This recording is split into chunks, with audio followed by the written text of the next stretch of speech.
ब्रह्मराज ऋषिरत्नाढ्याम्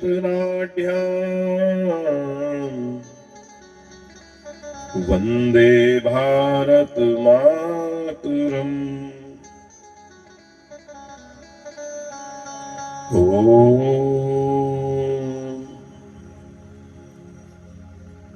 सहना भवतु सहनो भुनक्तु सह वीर्यं करवावहै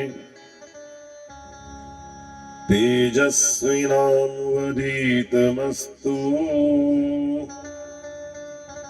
मां विद्विषावहै।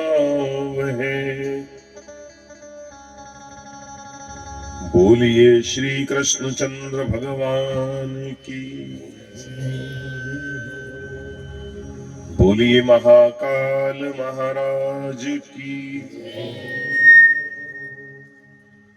बोलिए मनकामनेश्वर महादेव की, बोलिए हनुमान जी महाराज की, बोलिए जगदम्बे मैया की, बोलिए समस्त देवी देवताओं की। शिव नमः पार्वती पतये हर हर महादेव हर।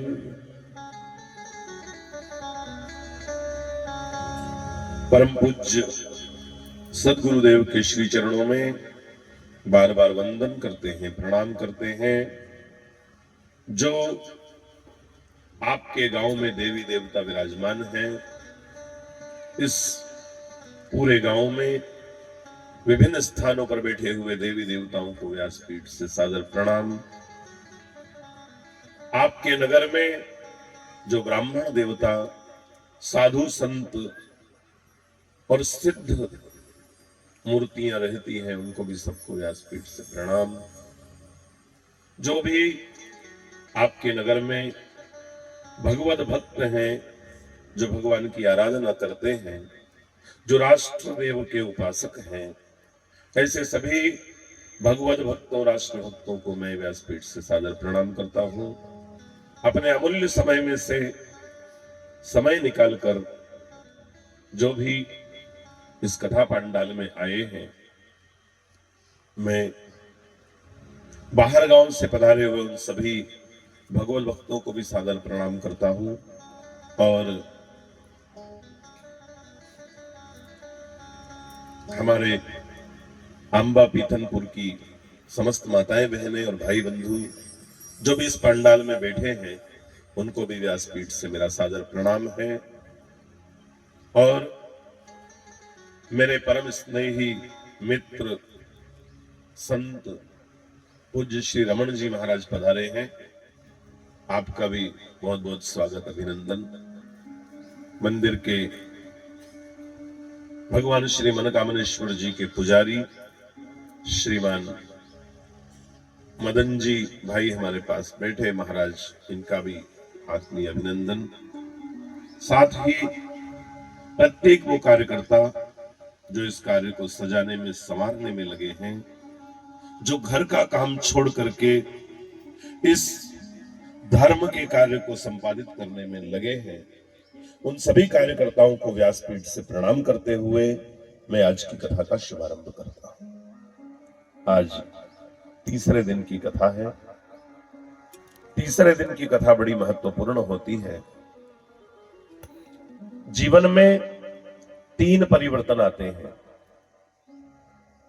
जीव 3 अवस्थाओं को प्राप्त करता है। मनुष्य शरीर में आने के बाद ये जीव पहले बचपन में जाता है, फिर जवानी में और फिर बुढ़ापे में। 3 अवस्थाओं को ये भोगता है। जब हम बच्चे होते हैं ना, तब हमें कोई काम नहीं करने दिया जाता। अरे उधर नहीं जाना, अरे ये नहीं करना, अरे तुमसे नहीं होगा, तुम मत करो। इतना टोका टाकी करते हैं, बचपन में कुछ करने ही नहीं देते, और बुढ़ापे में हमसे होता ही नहीं। बुढ़ापे में शरीर अस्वस्थ हो जाता है, पैर काम नहीं देते, आंखें काम नहीं देती, बुढ़ापे में भी हमसे कुछ नहीं होता, बचपन में करने नहीं देते और बुढ़ापे में कर नहीं सकते। फिर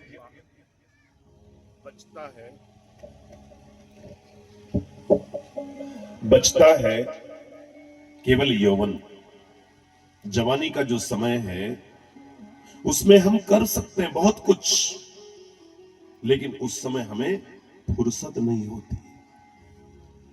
कोई कहां उलझा है, कोई कहां उलझा है। और इन सारी उलझनों से निकल करके अगर हम एक बार परमात्मा से जुड़ जाएं, ऐसा नहीं है कि सब त्यागो, सबके बीच रहते हुए, संसार के बीच रहते हुए भी परमात्मा से जुड़ना है। और कथा जो है ना, ये वही तरीका सिखाती है। संसार में रहते हुए स्वार्थ के बीच, लोभ और लालच की बगिया के बीच भी जीते हुए हम परमात्मा को प्राप्त कर सकते हैं।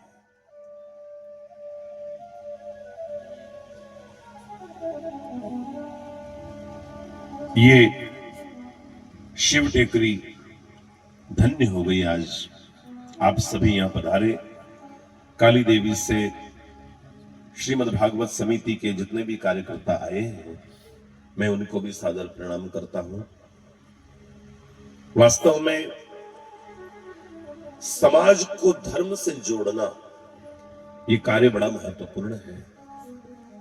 जो समाज धर्म से जुड़ा हुआ है ना, वो समाज व्यवस्थित है, और जो समाज धर्म से नहीं जुड़ा वो अव्यवस्थित है।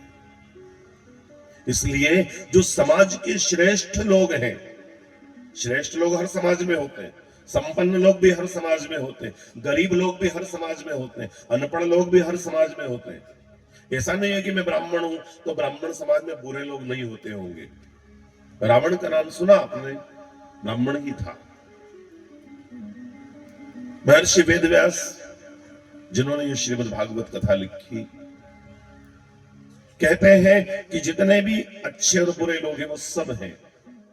तुलसीदास जी मानस में भी लिखते हैं, जड़ चेतन गुण दोषमय विश्व किन्न करता। अच्छे और बुरे सब लोग हैं, लेकिन अच्छे लोग जब अच्छे हैं, श्रेष्ठ हैं, तो उनको अपना कर्तव्य बोध नहीं होता। एक बार हरिद्वार में मेरी कथा थी।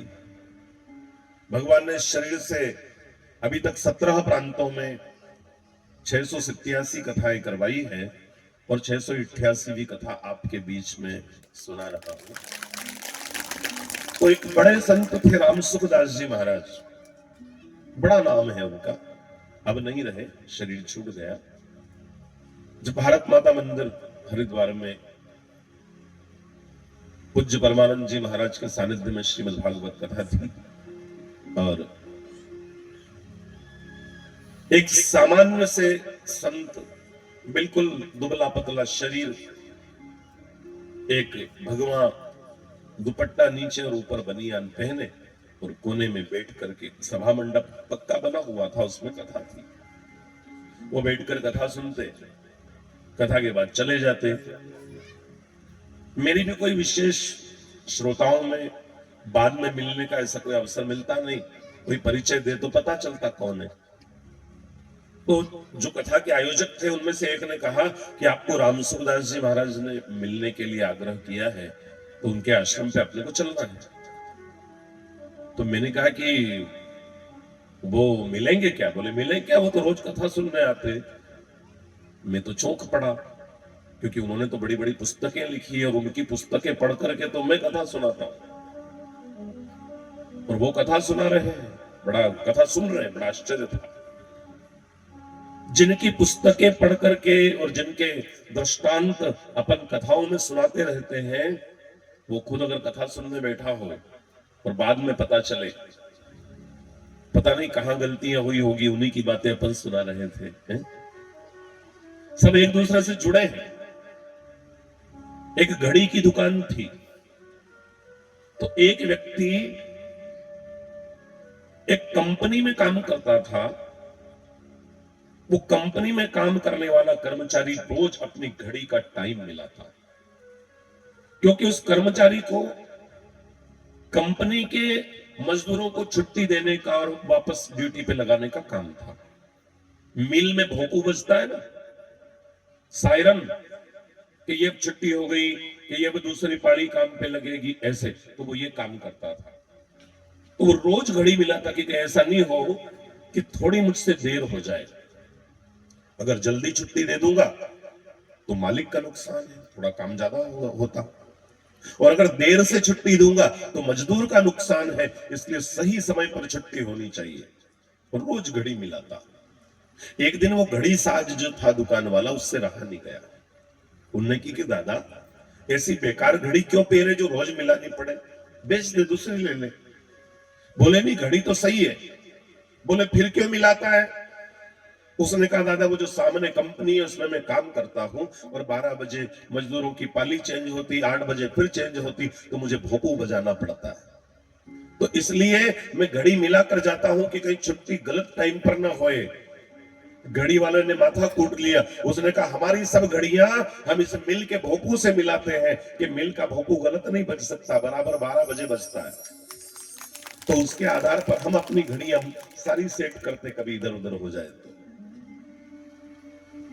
तो समाज संत से और संत समाज से निरंतर जुड़ा हुआ है।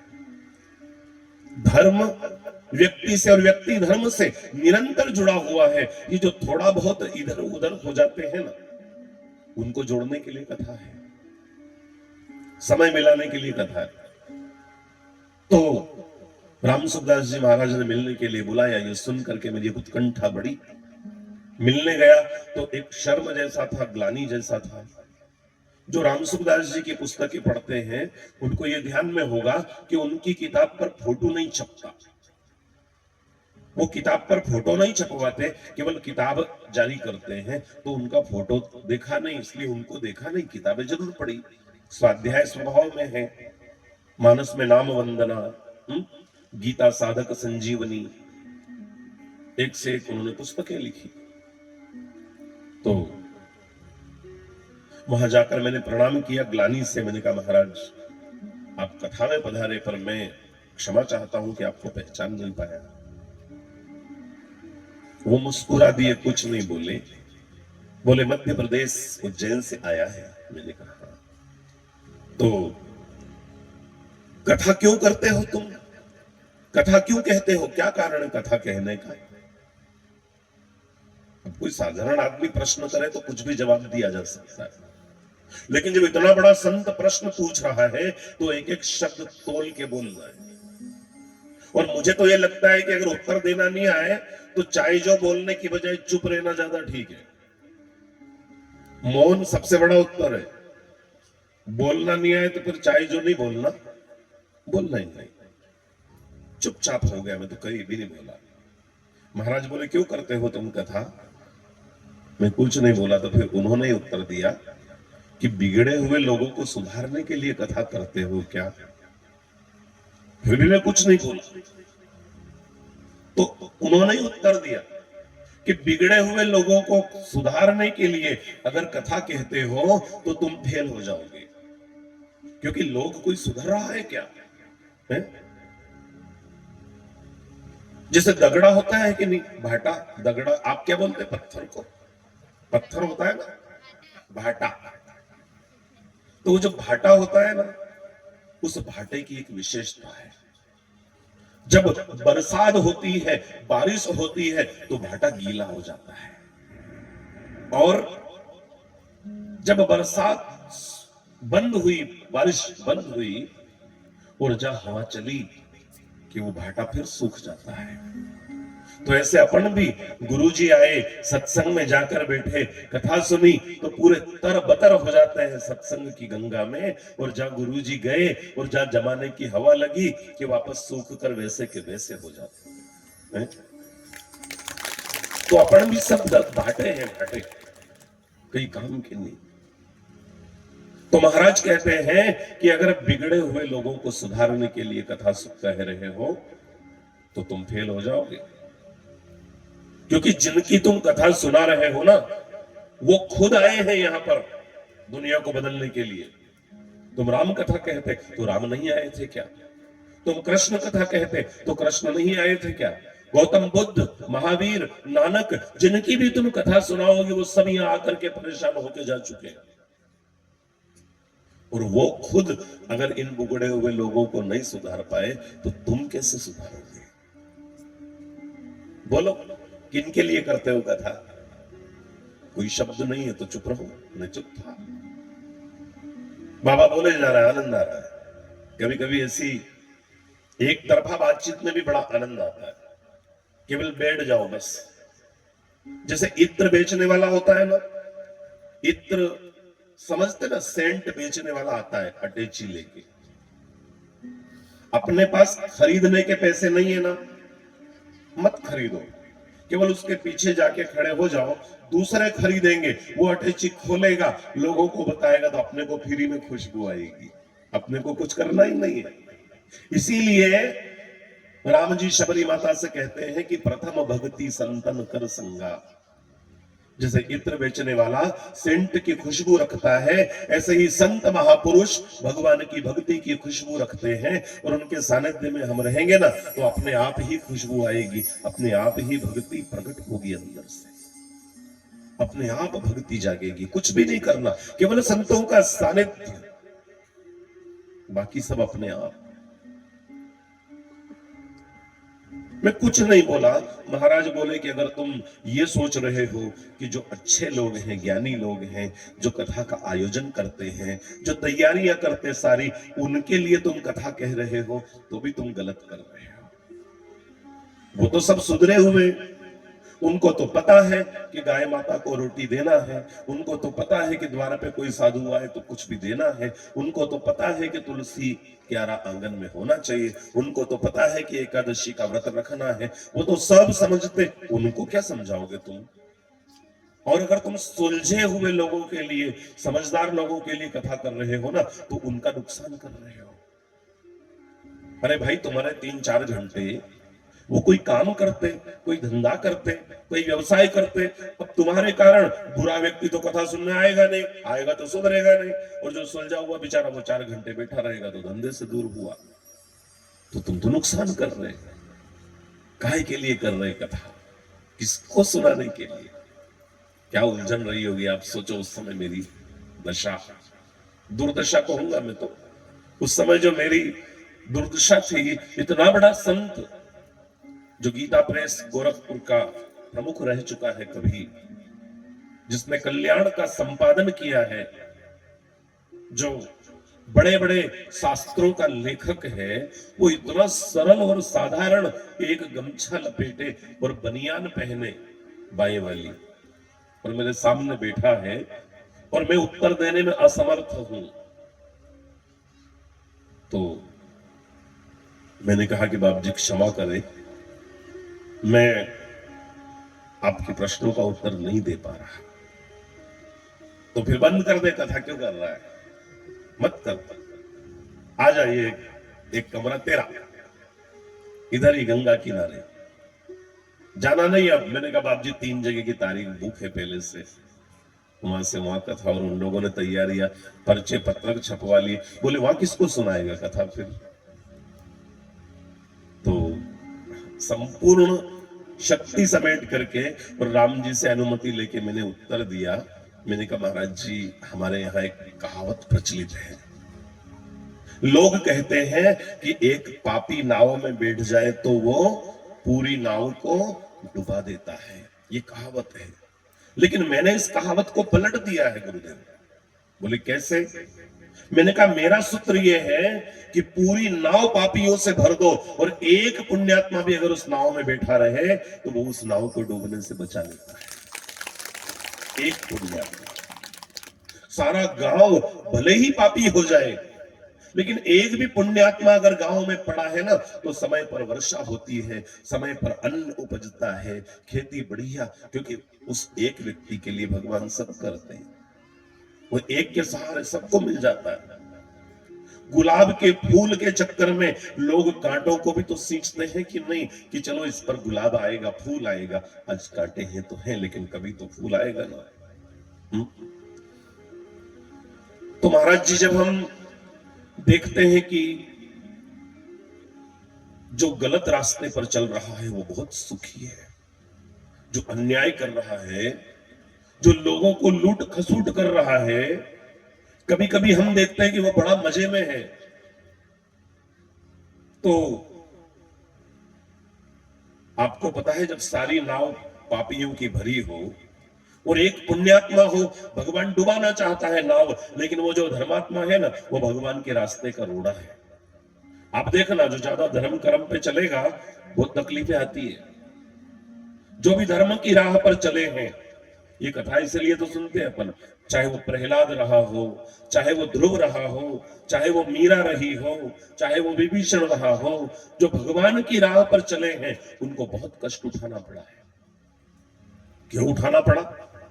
जब वो भगवान की राह पर चलते तो कष्ट उठाने की क्या जरूरत?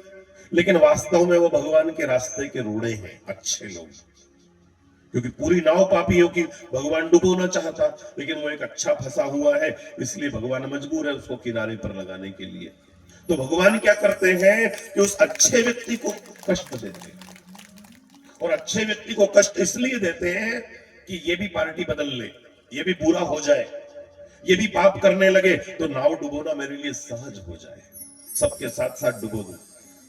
तो गुरुदेव, मेरी कथा उस नाव में बैठे हुए 99 लोगों के लिए नहीं, वो जो एक व्यक्ति, वो जो ये सोच रहा है कि ये अधर्म पर चलकर भी खुश है, तो क्या करूं, मैं भी अधर्म करने लगूं क्या? बस वो असमंजस में जब है, वहां पर मैं पहुंच जाता हूं कि भैया रे, अंतिम विजय तेरी होगी, चिंता मत कर। सत्य पर चलने वाला परेशान हो सकता है, लेकिन पराजित नहीं हो सकता। तेरा अंत ठीक निकलने वाला है। तो वो फिर से सही राह पर चलने लगता है। तो बेचारे वो जो गलत रास्ते पर चलने वाले लोग हैं ना, उनकी भी झांकी जम जाती है, इसलिए वो एक आदमी अच्छा बना रहे। यही मेरी कथा में प्रार्थना रहती है भगवान से, कि भले ही पूरा गांव न सुधरे, लेकिन इस गांव का एक व्यक्ति भी अगर भगवान से जुड़ा रहा, तो यहाँ पर कभी अकाल नहीं पड़ेगा, यहाँ पर कभी कोई कमी नहीं आएगी, यहाँ पर कभी कोई असुविधा नहीं होगी। और सारे लोग अगर भगवान से जुड़ गए, तो फिर तो ऐसा लगेगा कि यहीं पर वैकुंठ उतर आया है, यहीं पर भगवान का धाम उतर आया है। तो कथा का आज तीसरा दिन है। आइए कथा में प्रवेश करते हैं। प्रेम से बोलिए श्री कृष्णचंद्र भगवान की। परीक्षित सुबह जल्दी उठा, और प्रातः काल उठते से ही परीक्षित ने अपने गुरु को प्रणाम किया, और कुटिया की सफाई की, पांडाल की सफाई की, और स्नान किया, और गुरुजी से कहा, गुरुदेव जल्दी से आप भी नहा लो। शुकदेव जी भी स्नान के लिए चले गए। शुकदेव जी स्नान करके आए, और परीक्षित ने कहा, गुरुदेव अब हमें आप परम पावन भागवती कथा सुनाइए। गुरुजी व्यास पीठ पर बैठते हैं, विराजमान होते हैं, और श्रीमद् भागवत में ऐसा प्रसंग आता है कि परीक्षित अपने गुरु का पूजन करता है। सब लोग पूजन करते हैं, सबके पास चढ़ाने के लिए वस्तु है। कोई फूल चढ़ा रहा है, कोई नैवेद्य लगा रहा है, कोई पैसे भी चढ़ा रहा है, कोई स्वर्ण आभूषण चढ़ा रहा है, लेकिन परीक्षित के पास तो कुछ नहीं है ना। आपको पता है परीक्षित क्या चढ़ा रहा है? वो गुरु जी के चरणों में अपनी आंखों की 2 आंसू की बूंदें चढ़ा रहा है। गुरुदेव मेरे पास कुछ भी नहीं है चढ़ाने के लिए। और अपने गुरु का वंदन कर रहा है परीक्षित। हे मेरे गुरुदेव करुणा सिंधु करुणा कीजिए। इसको मत छेड़े भैया, एक बार कर देते। करुणा कीजिए।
सिंधु करुणा कीजिए।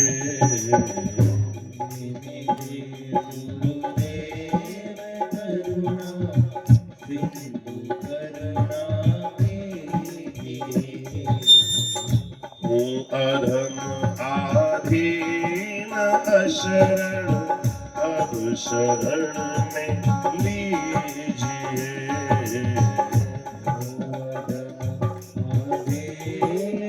शरण अब शरण में लीजिए। सब जगह मैंने भटक कर ली शरण अब आपकी। सब जगह मैंने भटक कर ली शरण अब आपकी।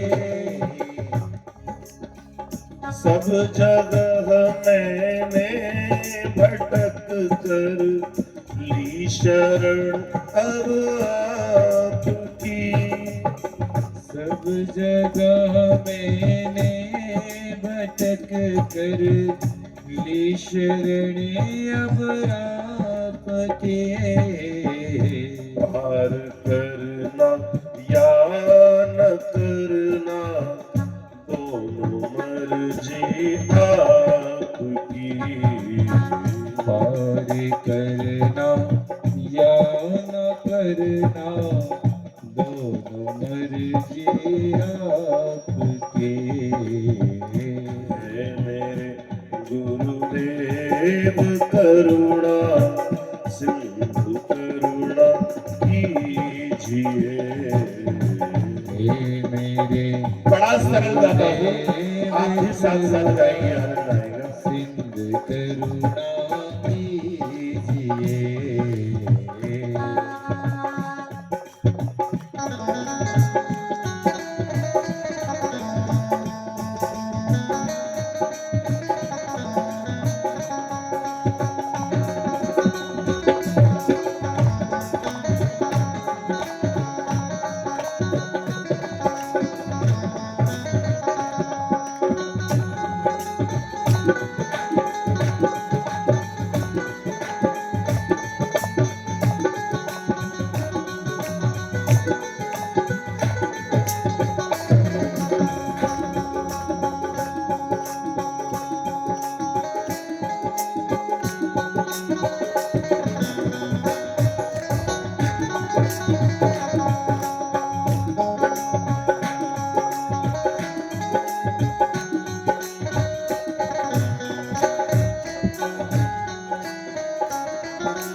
आप भी यदि छोड़ दोगे फिर कहाँ जाऊंगा मैं।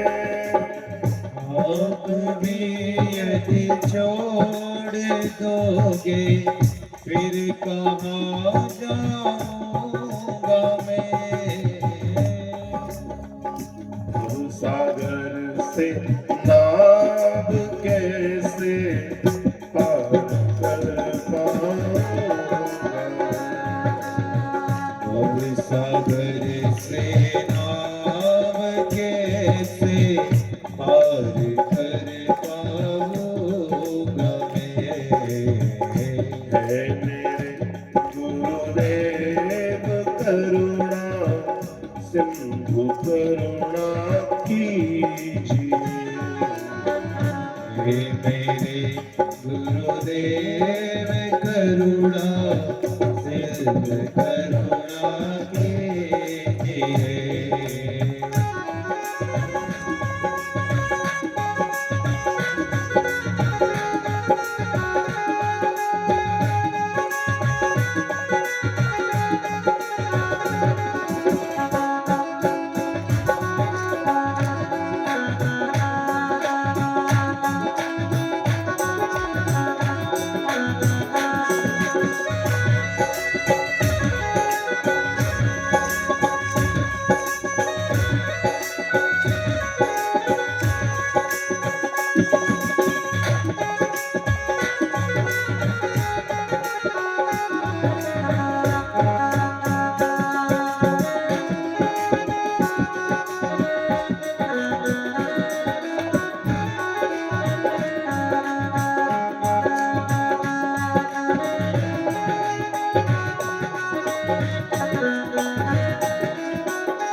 बोलिए सदगुरुदेव भगवान की जय हो।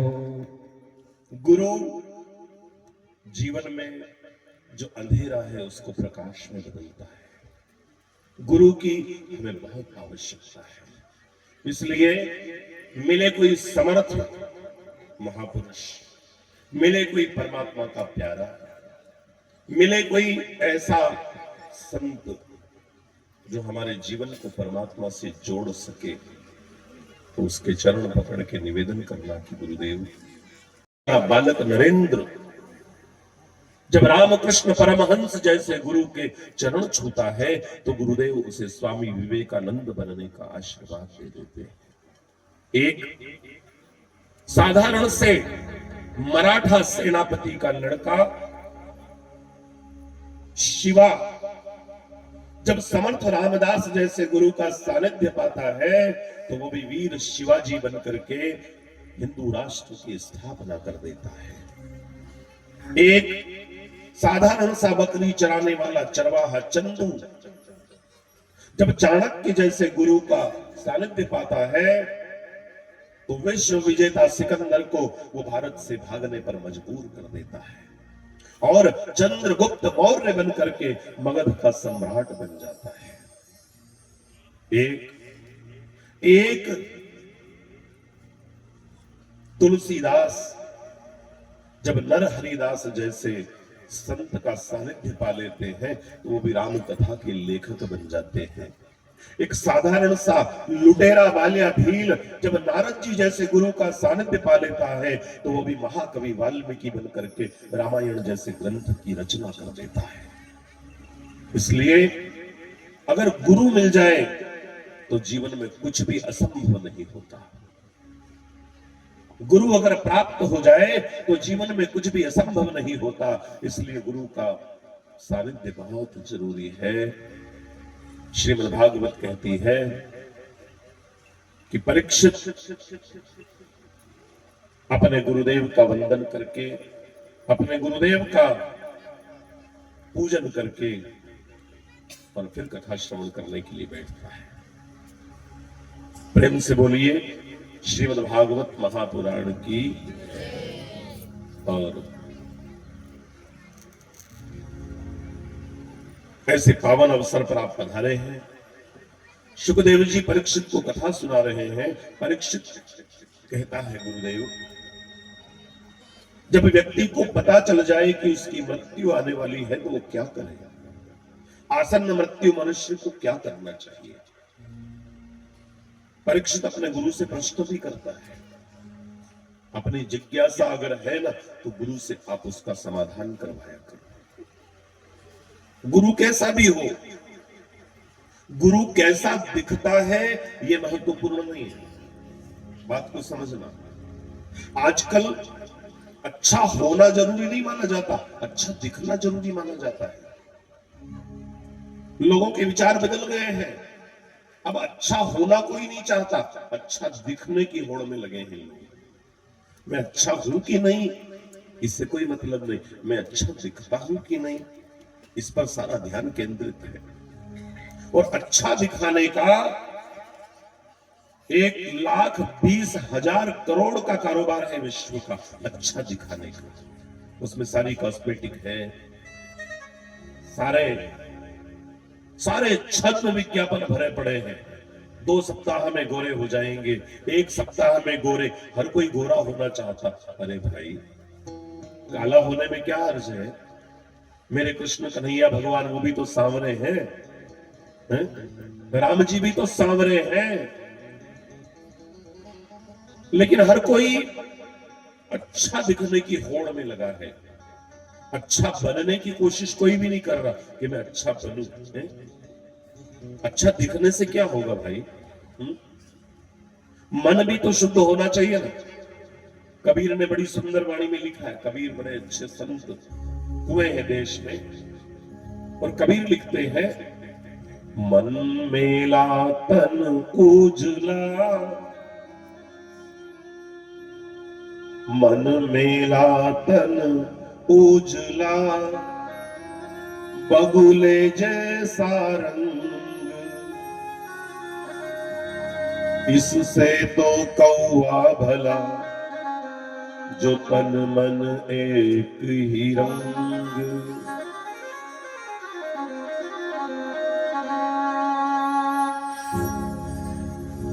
अच्छा दिखना इतना ठीक नहीं, अच्छा होना जितना ठीक है। और कथा क्या करती है? कथा हमको अच्छा होने की प्रेरणा देती है। आप श्रेष्ठ बनिए, आप अच्छे बनिए, आपकी योग्यता बढ़े, आपकी बुद्धि बढ़े, आपका ज्ञान बढ़े। ये तो आप हमेशा सोचते हो कि अपना बैंक बैलेंस कैसे बढ़ेगा, अपनी जमीन कैसे बढ़ेगी, अपना घर कैसे बढ़ेगा, अपना मान सम्मान कैसे बढ़ेगा, अपना व्यापार कैसे बढ़ेगा, ये तो हमेशा सोचते हो। लेकिन अपना धर्म कैसे बढ़ेगा, अपना पुण्य कैसे बढ़ेगा, अपने अंदर अच्छे संस्कार कैसे बढ़ेंगे, ये कब सोचोगे? और कथा क्या करती है? कथा हमें अच्छी सोच देती है, कथा हमारी दृष्टि को पवित्र करती है, कथा हमारे विचारों को धोती है। आपके अगर बाथरूम है मोरी, जहां आप नहाते धोते उस जगह को क्या बोलते हो? बोलो नहीं, मोरी। तो आपके यहाँ मोरी है, सबके घर है ना। उसको कोई बाथरूम बोलते, कोई वॉशरूम बोलते, कोई स्नान घर बोलते, कोई सुविधा घर बोलते, कोई मोरी बोलते।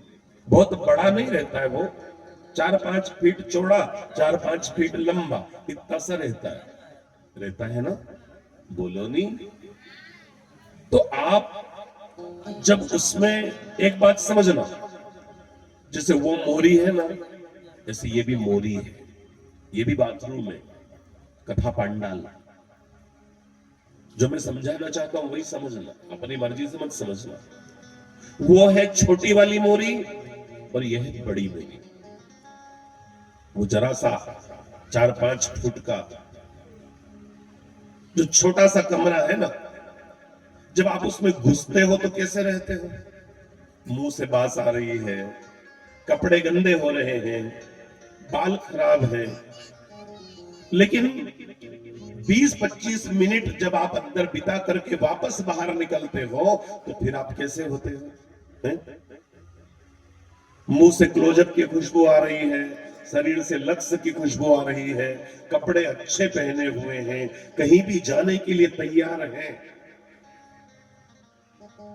15-20 मिनट उस जरा से कमरे में बिताने के बाद, जरा सी मोरी में बिताने के बाद जब वापस आते हो तो कितना परिवर्तन हो चुका होता है। अब आप बास नहीं रहे, अब आप में दुर्गंध नहीं, अब आपके कपड़े भी सिलवट भरे नहीं है, अब आप स्वच्छ हो। वहां पर 15-20 मिनट बिताओ और स्वच्छ होकर निकलो, तो यहां भी तो 3 घंटे बिताते हो भाई, यहां से भी स्वच्छ होकर निकलो। वो शरीर को धोता है, वो तन का बाथरूम है, और ये मन का बाथरूम है। यहां पर मन को धोया जाता है। आपके मन में जो भी विकार है, जो भी बुराइयां हैं, जो भी कचरा कूटा दिमाग में भरा पड़ा है ना, वो सारा यहां पर निकल जाता है। सतगुरु को अपने शिष्य को शुद्ध करने का पूरा अधिकार है। क्या कहा है गुरु को? गुरु धोबी शिष्य कापड़ा और साबुन सिरजनहार। अगर और किसी को बोलो कि तू धोबी है तो लड़ाई हो जाए, मुझे धोबी कैसे कह दिया आपने? लेकिन संतों ने गुरु को धोबी कहा है। गुरु धोबी शिष्य कापड़ा। शिष्य क्या है? कपड़ा। गुरु क्या है? धोबी। साबुन सिरजनहार। परमात्मा के नाम रूपी साबुन से गुरु अपने शिष्य को धोता है। लेकिन आपको पता है, कोई कोई कपड़े ज्यादा गंदे हो जाते हैं ना, तो वो खाली मचमचाने से नहीं साफ होते, उनको तो कूटना पड़ता, मोगरी से कूटना पड़ता है, नहीं फटाफट, तो ही साफ होते। तो ऐसे कुछ शिष्य ऐसे होते कि उनको कूटना पड़ता है, तब वो साफ होते। तो कूटना कहां है, वो भी बताया है संतों ने। गुरु धोबी शिष्य का साबुन सिरजनहार। सूरत शिला पर कूटिए तो निकसे ज्योत अपार।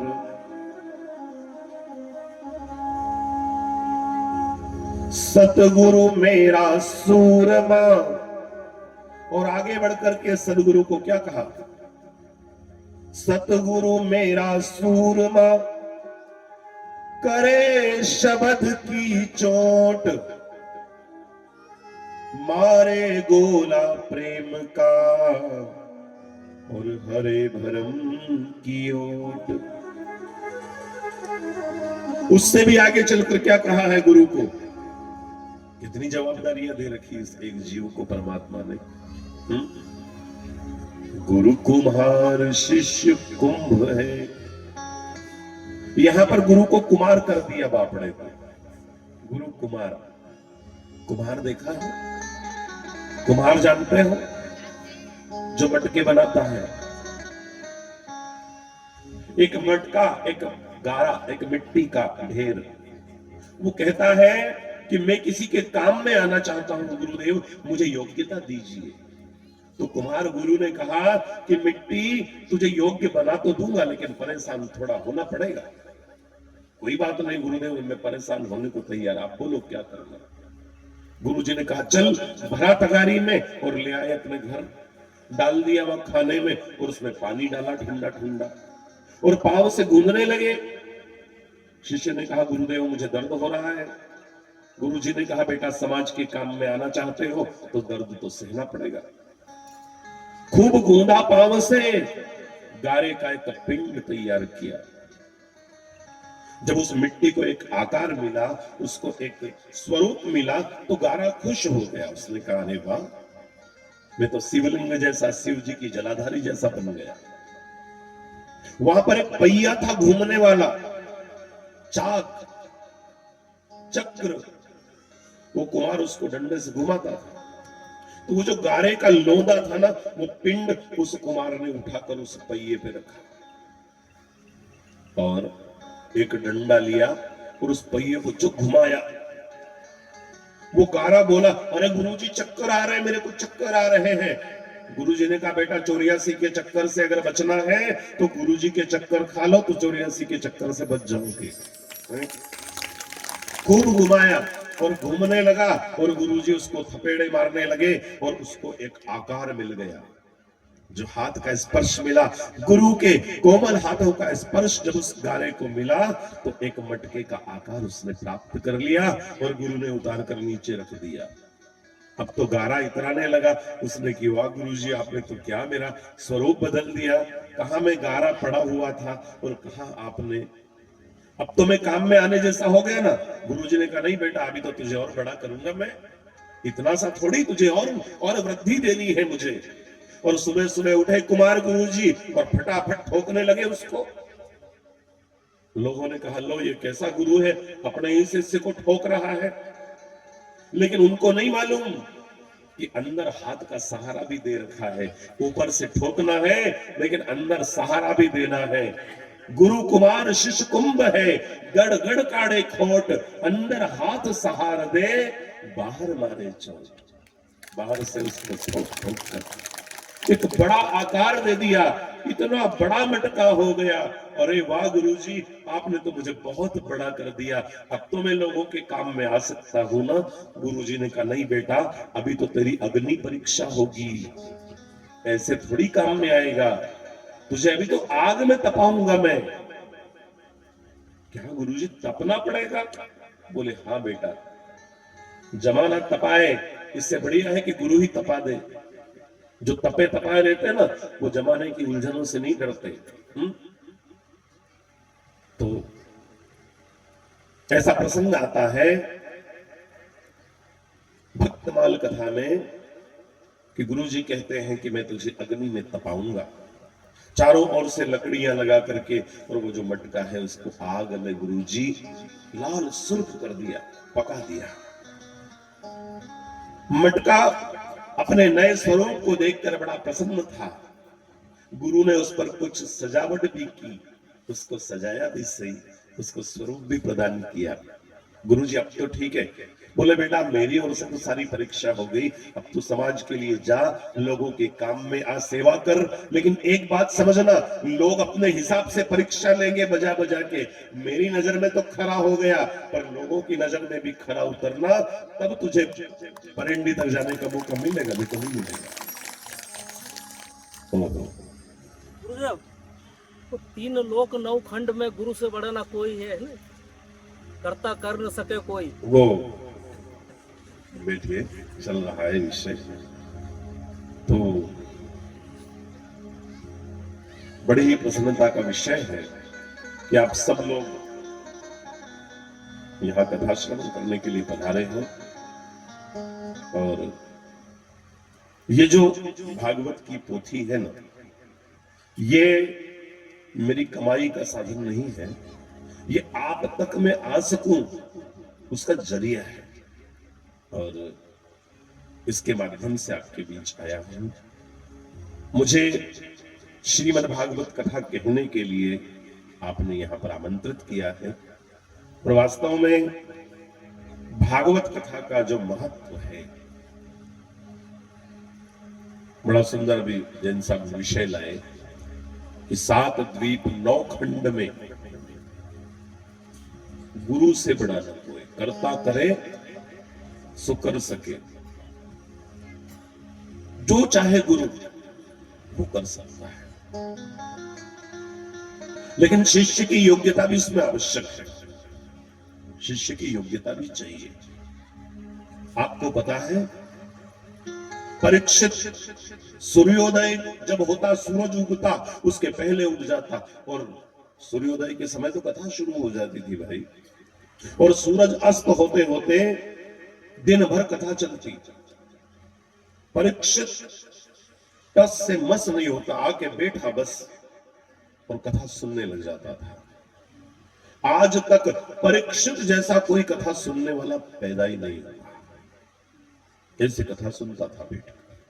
और मुझे कहने में कोई संकोच नहीं है कि आज तक शुकदेव जी जैसा कोई कथा सुनाने वाला भी पैदा नहीं हुआ। सुबह से लेकर शाम तक बिना किसी लोभ के, बिना किसी स्वार्थ के, बिना किसी अपेक्षा के शुकदेव जी महाराज परीक्षित को कथा सुना रहे हैं। ये जो सर्राटा आ रहा है, अपन इसको रोक सकते हैं क्या? क्यों? तो वोल्टेज आज तो खूब है।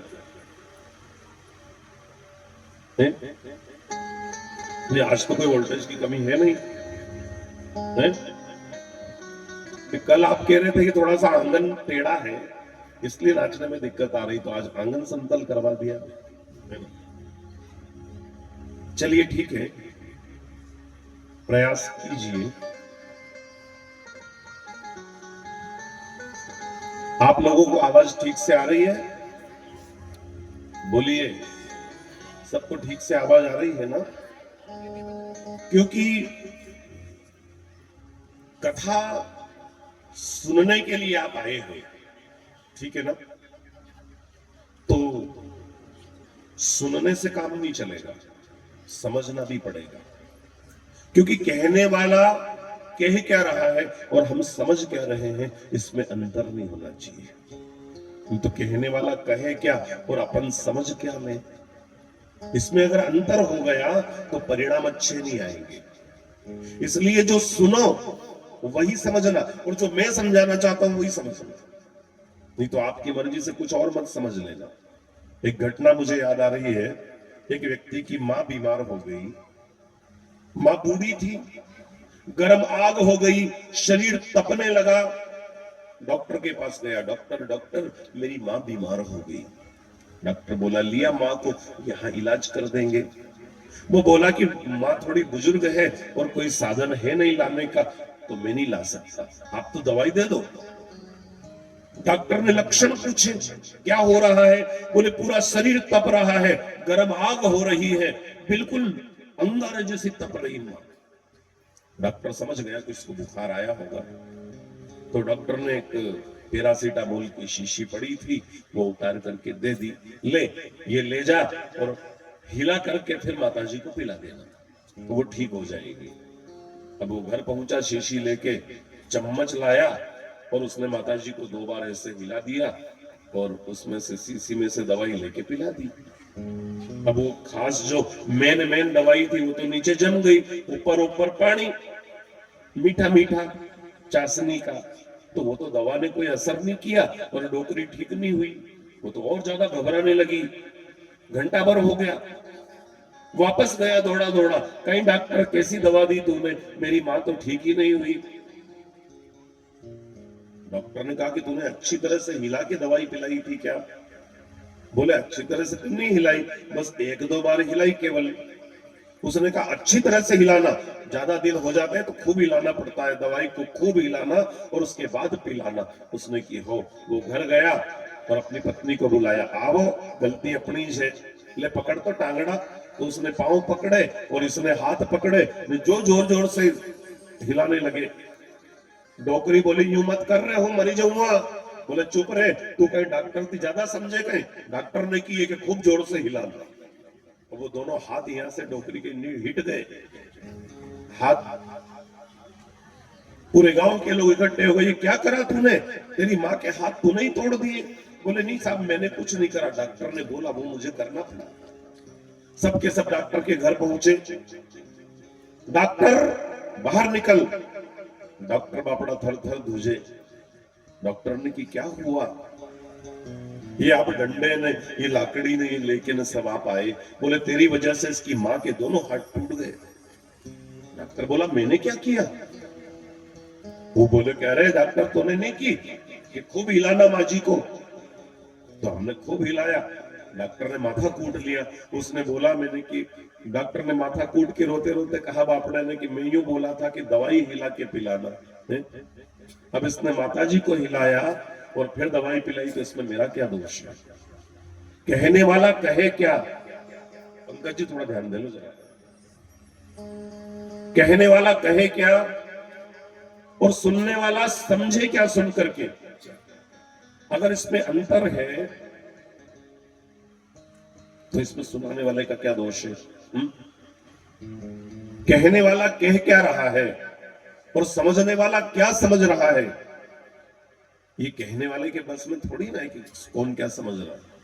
उसने तो कहा है चिंता ऐसी डाकनी काट कलेजा खाए, और संत बापड़ा क्या करे कैसे कथा सुनाए। अपने अपने हिसाब से लोग समझ करके चले जाते हैं। ये कथाएं अभी थोड़ी बनी है, इनको तो बहुत समय हो गया। पता नहीं कब से है गीता, कब से है भागवत, कब से है रामायण, लेकिन आज तक हमारा कोई परिवर्तन नहीं हो पाया। तो कारण क्या था? सुनाने वाले ने कहा क्या और हमने समझा क्या। 88,000 ऋषि बैठे थे और सूत जी उनको कथा सुना रहे थे। पहले ऐसे कोई माइक व्यवस्था नहीं थी, टेंट व्यवस्था भी नहीं थी। जहां सुखदेव जी कथा कर रहे हैं वहां तो बड़ का पेड़ है। कितनी सुविधा दे दी समिति ने लोगों को है। कुछ नहीं, एक बड़ का पेड़ है और गुरुजी के लिए भाटे जमा दिए ने, उन पे आसन बिछा दिए कि बाप जी ये तो सिंहासन, आप यहाँ बैठो। और लोगों को वो बड़ के पेड़ के नीचे सब बैठे, बोला बिछाने की व्यवस्था नहीं भैया, आसन अपने अपने घर से लेके आना, और बीच में पानी वानी की प्यास लगे तो लोटा भी भर के लाना। हम कथा सुनेंगे कि आपको पानी पिलाएंगे, आपकी मर्जी हो तो सुनने आना। आप कोई हमारे घर पामना नहीं आ रहे कि हम आपकी सेवा करें, आप तो भगवान के घर आ रहे हो, तो भगवान के घर आप आए हो तो अपनी व्यवस्था आपको देखनी है। तो अपने हिसाब से सारे लोग आते और कथा सुनते थे ना, चले जाते।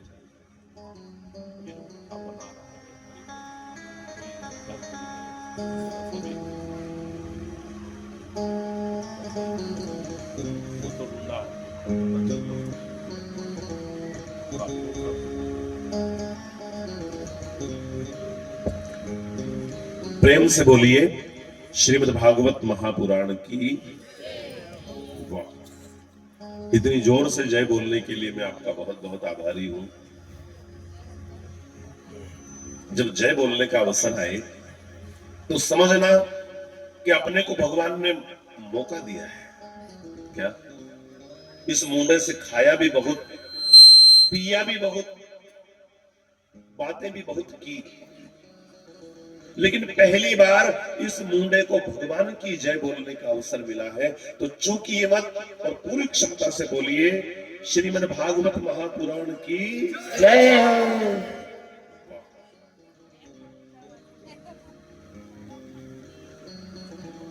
आइए फिर से कथा में प्रवेश करते हैं। शुकदेव जी ने कहा, परीक्षित, भगवान शिव जो अनादि कल्पेश्वर है वो तो सबसे पहले थे ही। भगवान शिव का जन्म हुआ हो ऐसी कोई कथा मिलती नहीं, इसलिए इनको आदि काल से माना जाता है। भगवान शिव का जो सहस्त्र नाम है ना, शिव सहस्त्र नाम, उसमें एक शब्द आया है आदिवासी। भगवान शिव के 1000 नाम में एक नाम है आदिवासी, शिव का नाम। ध्यान देना, ये जो आदिवासी शब्द है ना, ज्यादा हो गया, थोड़ा सा कम करेंगे। ये जो आदिवासी शब्द है ना, ये जाति सूचक शब्द नहीं है, ये समय सूचक शब्द है। जरा ध्यान देना गंभीरता से। आप यहां कितने साल से रह रहे हैं? बोले 5 साल से, मतलब 5 साल वासी। कितने साल से रह रहे? 20 साल से, मतलब 20 साल वासी। और समय का पता नहीं कब से रह रहे हैं? बोले आदि काल से, अर्थात आदिवासी। हम कब से रह रहे हैं वो पता नहीं है समय का, इसलिए वहां पर आदि शब्द लगता है, आदिवासी। ऐसे भगवान शिव को भी किसी को पता नहीं कब जन्म हुआ। अगर पता होता तो शिव जी की जयंती मनाते कि नहीं?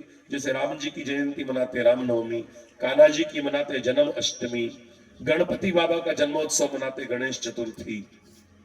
शिव जी का किसी को जन्म पता ही नहीं, इसलिए अब कुछ तो मनाना पड़ेगा ना। इतना काम करा तो उनकी मैरिज एनिवर्सरी मनाते हैं। शिव जी का विवाह हुआ था महाशिवरात्रि के दिन, तो शिव जी का विवाह उत्सव लोग मनाने लगे। और शिव जी का विवाह उत्सव मनता है। प्रेम से बोलिए शिव शंकर भगवान की हरिओम हरिओम हरिओम। सारा सेटिंग एक साथ चलता है कि नहीं अलग है? हाँ ठीक, सब एक ही है, फिर तो चलना नहीं जैसा चले। आप लोगों को ठीक से आवाज आ रही है क्या मेरी? ठीक है, ऐसे ही रहे।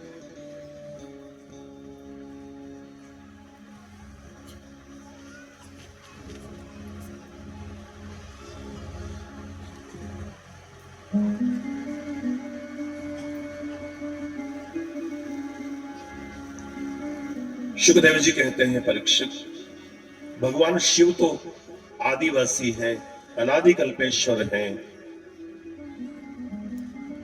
जब कोई नहीं था, सब दूर जल ही जल था, तब भी शिव जी थे। इसलिए शिव जी की भक्ति में कोई विशेष नियम भी नहीं है। बाकी देवताओं की भक्ति में बड़े नियम हैं, बड़ी साधना है, बड़ी कठिन पूजा भी है। लेकिन शिव जी की पूजा इतनी कठिन भी नहीं, बड़ी सरल। और कैसे भी शिव जी की भक्ति करो तो शिव जी प्रसन्न होते ही हैं। शिव पुराण में एक प्रसंग आता है कि एक शिकारी था। वो शिकारी शिकार के लिए निकला तो दिन भर हो गया, उसको कुछ भी नहीं मिला खाने को। उसने सोचा रात को कुछ मिल जाएगा, खाली हाथ घर जाऊंगा तो क्या मतलब है। तो वो एक पेड़ पर चढ़ गया। उसको पता नहीं था कि वो पेड़ बिलपत्र का है।